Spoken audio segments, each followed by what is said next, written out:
bonjour à chacun et chacune. Je suis vraiment ravie de vous retrouver pour cette journée internationale de lutte pour le droit des femmes et surtout pour le droit des mères. Sur ce nouveau plateau, qui de mieux que d'avoir des femmes et des mères à mes côtés pour pouvoir parler justement de la conciliation vie pro, vie perso, qu'elles puissent vous expliquer comment elles ont réussi à trouver cette conciliation ou comment elles sont en train de la mettre en place grâce à une reconversion dans le domaine du marketing digital. Alors j'ai l'honneur aujourd'hui d'avoir sur le plateau Charlène. Bonjour Charlène. Bonjour Nathalie. Sandrine également, bonjour. Bonjour Nathalie. Marie-Laure. Bonjour Nathalie, bonjour les mamans. Et Olivia. Bonjour Nathalie, bonjour tout le monde. Bonjour. Alors, avant de commencer à rentrer dans le vif du sujet et de parler de votre reconversion et de votre propre conciliation vie professionnelle, vie personnelle, je vais vous proposer de vous présenter chacune à tour de rôle. Alors, on peut commencer avec Sandrine. Alors, Sandrine, est-ce que tu peux nous raconter en quelques mots qui es-tu et quand est-ce que tu as commencé ta reconversion ? Donc, je suis Sandrine. J'ai commencé ma reconversion en juin 2022. Voilà, j'ai fini cette formation septembre 2022. J'habite près d'Orléans. Et c'est déjà pas mal. C'est déjà bien. C'est déjà pas mal. Et combien d'enfants as-tu ? J'ai 2 enfants à moi et 2 beaux enfants. Ok, très bien. Eh bien, Olivia, je te laisse la parole. Est-ce que tu peux te présenter en quelques mots ? Tout à fait, je vais essayer en quelques mots. Donc Olivia, 45 ans bientôt, 2 enfants en bas âge, 6 ans et 3 ans. Et c'est à l'arrivée du deuxième que je me suis décidée effectivement à changer de vie et que j'ai suivi la formation de la tribu digitale en 2021. Oui, c'était la session d'avril 2021. Voilà. Donc ça commence effectivement à dater. Tu vas nous raconter un petit peu ton parcours tout à l'heure. Marie-Laure, je te laisse la parole. Oui, alors donc moi c'est Marie-Laure, j'ai 38 ans, je suis l'heureuse maman d'un petit garçon de 6 ans qui s'appelle Valentin. Moi je suis de l'Essonne et j'ai commencé ma reconversion en octobre 2021. Voilà. Très bien. Et on va terminer par Charlène. Donc, je m'appelle Charlène, j'ai 33 ans, je suis maman de 2 petites filles qui sont grandes maintenant, de 13 et 10 ans, ça passe vite. J'habite donc dans Lyon et j'ai fait une reconversion professionnelle avec Nathalie en 2020. Donc ça commence aussi à dater. Alors justement, Charlène, quelle était ta situation avant d'intégrer cette formation et puis cette communauté ? Alors j'étais anciennement secrétaire comptable et j'étais maman au foyer à ce moment-là et je souhaitais du coup concilier ma vie personnelle et professionnelle tout en restant disponible pour ma famille. Marie-Laure ? Alors moi je travaillais dans le tourisme avant d'intégrer la tribu digitale et c'est suite à un burn-out en fait que j'ai pris la décision de faire ma reconversion. Et voilà, je suis tombée sur un post LinkedIn de la tribu que j'ai commenté et puis ça s'est enchaîné. Voilà. Olivia, quelle était ta situation avant ? Assistante juridique en cabinet d'avocat, travaillant, donc j'habite en région parisienne, donc sud de Paris, j'habite au sud de Paris, j'allais travailler dans le centre de Paris, donc 2 heures de transport en commun par jour. Avec un enfant, c'était encore gérable. Avec 2, je me suis dit que c'était plus possible et qu'il fallait changer. Donc voilà, ça a marché. Et Sandrine ? Moi, je travaillais dans le domaine de la petite enfance depuis 17 ans. Et là, le petit dernier est rentré à l'école en septembre 2022 et je m'étais dit que c'était le moment de faire une reconversion pour pouvoir concilier ma vie professionnelle et ma vie personnelle. Eh bien, merci à toutes, en tout cas, d'être sur le plateau et de venir partager un peu votre expérience et votre parcours depuis cette reconversion. Alors, aujourd'hui, pour que nos auditeurs et nos auditrices puissent mieux comprendre votre chemin, est-ce que vous pouvez nous expliquer ce qui vous a motivé à rejoindre la communauté de la tribu digitale ? Alors, on va commencer par Marie-Laure. Alors moi en fait j'ai bien aimé en fait le concept de pouvoir concilier vie perso et vie professionnelle parce qu'en fait j'ai travaillé 14 ans dans le tourisme et ça devenait plus possible effectivement quand on devient maman, c'est des heures à n'en plus finir. Donc j'avais besoin de me retrouver et de pouvoir profiter de mon petit garçon parce qu'au final je le voyais pas, je le déposais très tôt le matin et le soir Voilà, c'était assez rapide pour le coucher. Donc voilà, j'avais besoin d'avoir un travail, voilà, d'être à la maison et de pouvoir mieux concilier mon temps perso et mon temps professionnel. Et pourquoi le marketing digital ? Parce que voilà, ça peut être fait à la maison, un peu de n'importe où d'ailleurs, pas qu'à la maison. Et c'est ce principe-là que j'ai beaucoup aimé. Et puis, c'est tendance, de toute façon, les réseaux sociaux. Donc, je me suis dit, pourquoi pas voilà, me lancer là-dedans. Eh bien, merci Olivia. Pareil, conciliation vie pro, vie perso. C'est vrai que voilà, le temps de transport que j'ai pu subir pendant quelques années était assez éprouvant. Et puis du stress, beaucoup de stress. Donc j'ai oublié la question. Du coup, je suis désolée. Pas de souci. Qu'est-ce qui t'a donné envie de rejoindre la tribu digitale ? C'est le concept, effectivement, le fait de pouvoir être à la fois passer du temps avec ses enfants, de pouvoir s'organiser comme on en a envie, de pouvoir être son propre patron. Ça faisait quelques années que ça me titillait un petit peu. Donc voilà, oui, le fait de pouvoir s'organiser comme on le souhaite, c'est surtout ça. Et puis, la tribu digitale s'adresse aux parents, donc forcément, c'était tout gagné d'avance. Sandrine, du coup, qu'est-ce qui t'a donné, toi, envie de rejoindre la tribu et pourquoi ? Alors pareil, le concept et puis le fait de pouvoir travailler depuis chez moi et pouvoir comme ça aller chercher mon fils à l'école, de pouvoir l'emmener, enfin faire tout ce que je ne pouvais pas faire jusqu'à maintenant. Et puis c'est vraiment une formation qui s'adresse à tout le monde et qui est accessible pour tout le monde. Enfin, ça reprend vraiment tout, donc il faut pas hésiter à se lancer. Et Charlène, quelle était la raison principale ? Alors moi, je suis maman solo et en plus dans un milieu rural, donc clairement les allers-retours pour aller dans un travail salarial, c'était quasi impossible avec les emplois du temps. Donc c'était vraiment pouvoir, voilà, comme l'ont dit les autres mamans, concilier la vie personnelle et professionnelle. Et puis en plus, c'est dans l'air du temps. Je pense qu'on est tous beaucoup sur nos téléphones et beaucoup sur les réseaux sociaux. Donc c'était déjà un milieu dans le digital qui me plaisait, donc c'était très bien, ça allait dans la continuité. Olivia, je m'adressais plus particulièrement à toi. On a aujourd'hui très certainement des auditeurs ou des auditrices qui se posent la question, qui se demandent est-ce que c'est réel, est-ce que c'est vraiment une opportunité, est-ce que je peux me lancer, est-ce que je peux me faire confiance, etc. Très certainement, vous êtes toutes passées par cet état d'esprit et ce ressenti à un moment donné. Comment toi, tu l'as géré, Olivia, ce ressenti ? Et finalement, qu'est-ce qui t'a fait faire ce premier pas pour pouvoir rejoindre la tribu digitale ? Alors effectivement, on se demande si c'est une réalité, si c'est un vrai métier, si on va pouvoir en vivre. Et en suivant les aventures de la tribu digitale et des mamans en général, je me suis bien rendu compte que c'était un vrai métier. Et surtout en suivant la formation, au fur et à mesure de la formation, on voit bien que c'est très technique, que c'est très approfondi et que voilà, ça ne se fait pas comme ça en claquant des doigts.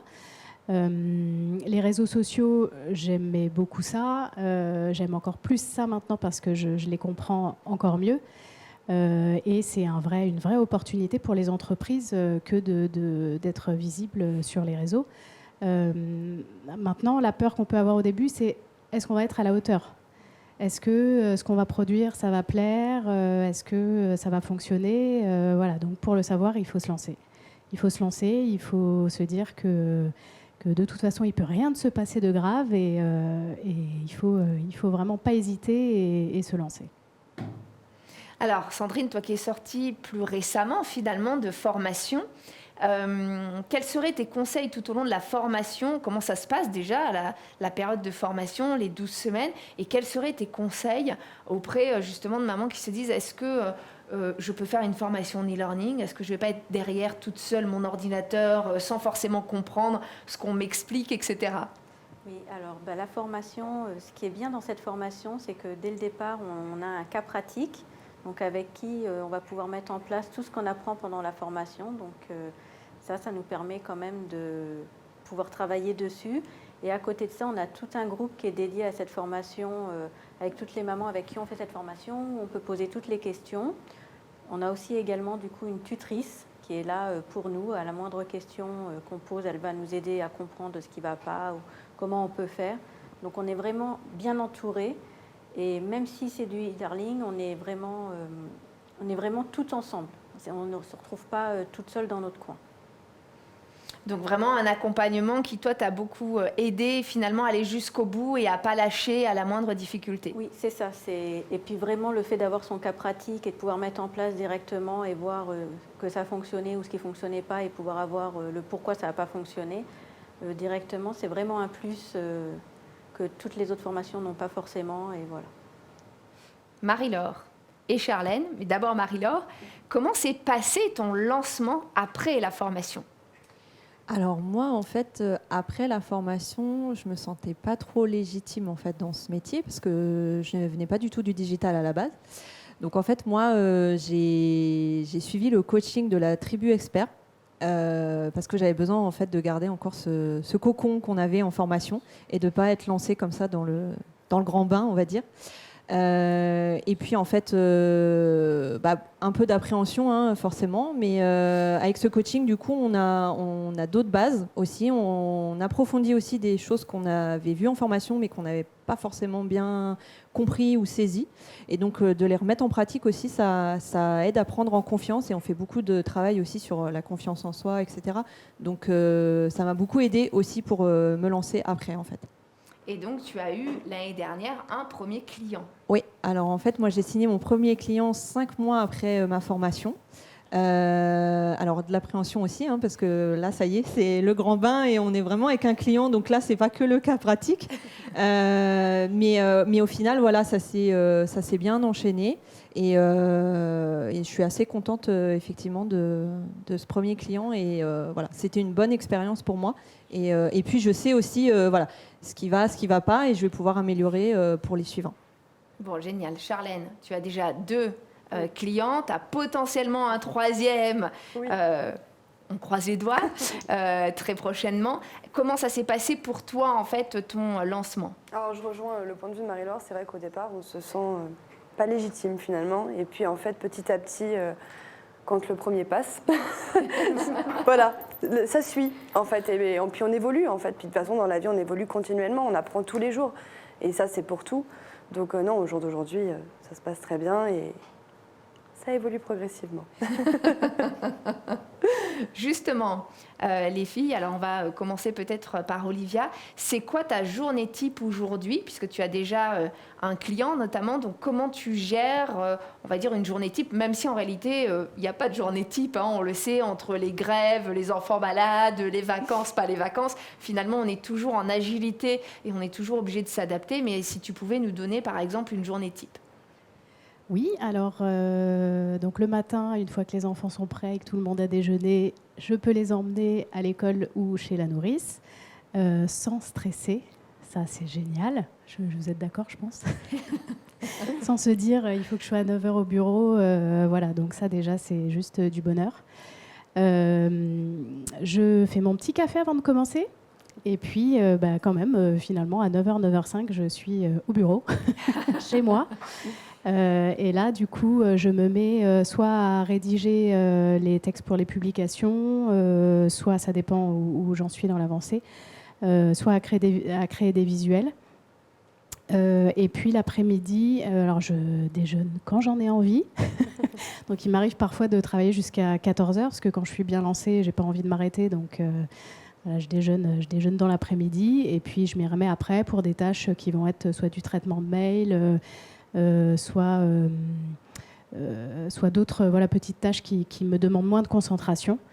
Et puis ensuite, à 5h30, je peux aller récupérer tout le monde. Et tu peux profiter de ta soirée de maman. Et je peux profiter de ma soirée, voilà, exactement. Alors parfois, il y a des choses que je n'ai pas terminées. Je me dis, quand ils sont couchés, je peux m'y remettre un petit peu. Mais c'est vraiment pas difficile. En fait, on a envie de le faire, parce que déjà, on le fait pour nous, on le fait pour nos clients, et on a vraiment envie de faire les choses correctement. Donc voilà, c'est ça qui est vraiment génial, c'est de pouvoir travailler aux heures où on peut, où on a envie de travailler. Donc on peut dire globalement le exit, le 9h-18h du lundi au vendredi avec focus travail. Et puis le soir, on s'occupe des enfants si on a le temps. Le week-end, on est souvent un peu trop fatigué. Donc on essaye de faire des activités en fonction, mais pas forcément à fond. Et là, finalement, on peut mieux manager sa vie personnelle et sa vie professionnelle. Exactement, ouais, c'est tout à fait ça. Alors justement, Marie-Laure, est-ce que, je ne sais pas, tu as une anecdote, par exemple, à nous partager de ta vie de mumpreneur, une fois où, par exemple, ton fiston était malade, que tu as pu le gérer, ou toute autre chose? Une anecdote. Oui, c'est vrai que le principe de, effectivement, on n'est pas cantonné à des horaires. Et on peut s'organiser effectivement si l'école nous appelle. Et donc ça, c'est vrai que là, en plus, avec les grèves, voilà, c'était problématique. Il y a la maîtresse, mais il n'y a pas la cantine.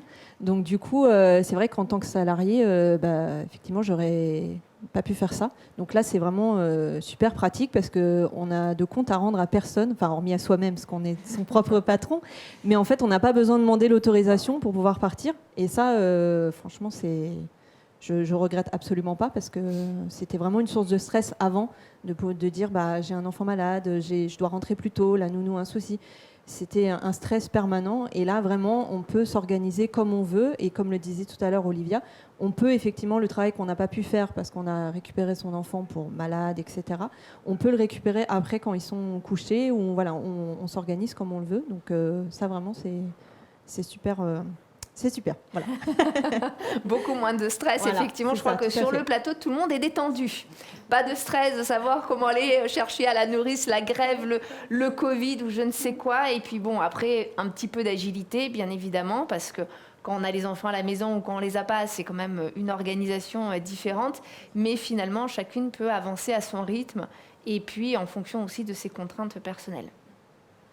2023, on en est encore au tout début de l'année, même si on est déjà au mois de mars. Quels sont vos projets? Alors Sandrine, ton projet principal, je suppose que c'est ton lancement. Voilà, ça va être mon lancement et trouver mon premier client. Donc je démarche et puis je vais faire des propositions commerciales et j'espère qu'elles vont revenir positives et que ça va déboucher sur mon premier client. Il n'y a pas de raison. Et en plus, tu seras avec nous au salon Baby les 1er et 2 avril. Donc, tu vas gérer en direct cet événement. Oui, oui, oui. Avec potentiellement des nouveaux clients. Voilà, c'est ça. Et puis apprendre de nouvelles choses aussi. Donc, c'est vraiment bien, une opportunité à ne pas rater. Olivia, tes projets sur 2023? En apprendre encore plus. Donc, avec la nouvelle formation de la tribu digitale sur le Social Media Manager, je vais en apprendre plus sur la stratégie, ce qui va être très, très intéressant et très utile pour mon offre. Et puis, continuer à démarcher pour trouver mes prochains clients de l'année. Et pouvoir vivre sereinement. Exactement, exactement. Oui, c'est la base de tout. Vraiment, c'est ce qui nous pousse, je pense, toutes... Et c'est du bonheur. Marie-Laure, tes projets sur 2023? Alors, mes projets, avoir d'autres clients, ça serait bien. Si je pouvais en avoir 2 ou 3, ça serait le top. Et puis, comme Olivia, continuer à me former, à apprendre de nouvelles choses, tester de nouvelles choses aussi. Ça, c'est dans mes projets également pour 2023. Voilà. Charlène? Alors, comme elles l'ont dit toutes les deux, Marie-Laure et Olivia, continuer de m'enrichir en connaissances personnelles, donc avec la nouvelle formation Social Media Manager. Et puis, continuer de faire fructifier mon entreprise et avoir de nouveaux clients. Je pense que c'est la base. Et oui, c'est vrai qu'effectivement, on peut aller chercher des nouveaux clients, on travaille sur différentes thématiques. Alors parfois, on a une niche, comme toi, Marie-Laure, sur la partie tourisme. Parfois, on va être cross-domaine, mais on va peut-être s'adresser aux petites entreprises. Mais c'est vrai que chacune, finalement, vous avez la possibilité d'aller chercher des clients qui partagent vos valeurs, qui ont les mêmes envies que vous, avec lesquels vous allez être à l'aise pour travailler. Et puis, vous avez la possibilité aussi, parfois, d'arrêter de travailler avec certains clients si finalement les valeurs ne sont pas exactement communes ou si vous avez des opportunités complémentaires. Eh ben, merci en tout cas à vous d'être venus. Une dernière question vraiment pour pour conclure, puisque vous êtes passé par cette phase finalement aujourd'hui par laquelle passent très certainement nos auditrices, si vous aviez un conseil à partager avec des mamans ou même des papas qui sont de l'autre côté de la caméra et qui se disent « est-ce que c'est réel cette histoire ? Est-ce que vraiment je peux en vivre ? Est-ce que vraiment je peux concilier vie pro, vie perso ?» Quels seraient vos conseils, Charlène ? Moi, j'ai une petite phrase que je dis souvent et qui me booste, c'est « on n'a qu'une vie, alors fais de tes rêves une réalité ». Et je pense que voilà, s'ils sont prêts à se lancer, il faut se lancer et il faut y aller parce que franchement, ça marche et ça a changé ma vie. Merci beaucoup, Marie-Laure. Alors moi, je vais rejoindre aussi Charlène, c'est de s'écouter. En fait, moi, c'est ce que j'ai fait et en fait, vous savez pourquoi vous allez vous reconvertir aussi, c'est pour mieux concilier votre vie personnelle et votre vie professionnelle, pouvoir profiter de vos enfants parce que c'était notre problématique, on ne les voyait pas assez. Et voilà, s'écouter parce que comme dit Charlène, on n'a qu'une seule vie et faut se lancer, ça marche. Après, voilà, mais faut le tenter pour voir si ça marche et ça marche parce qu'on l'a tout fait et donc il n'y a pas de raison pour vous ça ne fonctionne pas aussi. Il faut s'en donner les moyens. Effectivement, on se lance dans quelque chose, il faut se mettre en action, il faut y aller. Parfois, ça fait peur. Le démarchage, par exemple, je sais que ça fait peur à beaucoup de mamans dans la communauté et même certains papas. Mais c'est vrai que finalement, une fois qu'on le fait, on se rend compte que ça fait pas si peur que ça. Et puis de moins en moins, on a de moins en moins peur. Et du coup, on peut avoir un premier client, un deuxième client, effectivement. Mais il faut se lancer, il faut pouvoir se mettre en action. Tout à fait. Olivia, un conseil ?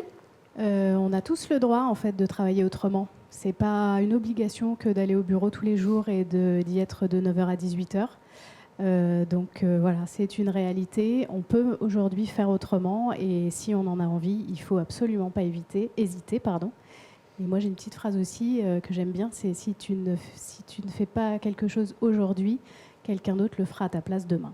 Donc il faut se lancer absolument, il faut y aller. Effectivement, très belle phrase, je retiens. Sandrine, on finit avec ton conseil. Eh bien, qu'il ne faut pas hésiter à se lancer parce qu'on n'a rien à perdre. On peut par contre y gagner au change avec une meilleure qualité de vie et être plus présent pour nos enfants. Merci beaucoup. Merci à chacune d'entre vous d'être venue sur ce plateau de la télé de Lyon. Donc pour nos auditrices, pour permettre aussi de partager, une partie de votre vie et de votre expérience. N'hésitez pas, si vous avez des questions, si vous avez des commentaires, à les mettre sous la vidéo. On sera ravis de pouvoir y répondre, sachant que cette vidéo, vous pouvez la voir bien sûr en direct ou en replay sur la chaîne de la télé de Lyon et également les réseaux sociaux de la Tribu Digitale. Je vous souhaite à toutes et à tous une très belle journée. Je vous retrouve d'ici 1 heure pour une nouvelle émission. À très vite.